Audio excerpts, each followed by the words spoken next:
Good evening, class. This is Michael Sequeiros with my video response for discussion week 3, or week 3 discussion, whatever it is. Anyway, first thing I'm going to talk about is the 2 lectures the professor posted on Vista, and what differences there are between the 2.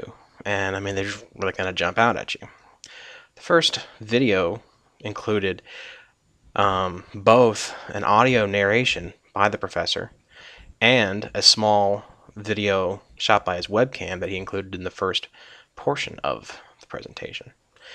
And, I really think that any kind of presentation given with a narration is far more effective and far more, meaningful for the audience than one that simply consists of text on a background, which is what the second video consists of. Basically, a PowerPoint presentation narrated by text instead of voice. I think most people would agree that the human voice registers in an audience's mind in a different and more profound way than just reading something does. That's my opinion. I don't have anything scientific to back that up, but I have found that whenever I've had to give presentations in the past, both at school and on the job, that what the audience tends to remember the most is what I say instead of just what I show. So I think the first of the 2 videos was far more informative from just a simple presentation standpoint.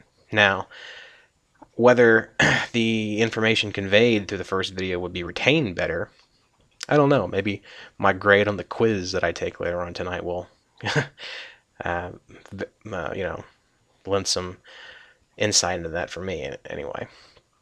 The second thing I wanted to talk about was the TED video that the professor included in the discussion post. And I think that the idea of teaching without words through other forms of feedback is brilliant. A lot of games, like the TED presenter was specifically referencing, use different kinds of feedback to teach the user something instead of just saying, you got this right, or correct, or whatever. I think that, nothing against words, because, we're language-specific creatures. We tend to drift towards language at a very early age for a reason. But, I think that providing alternate sources of feedback is a great idea, and I really think that more educational and entertainment products should take advantage of that source of or that type of feedback for the user. So those are my thoughts. Anyway, hope you guys had a good weekend, and I guess I'll see you next week. Bye.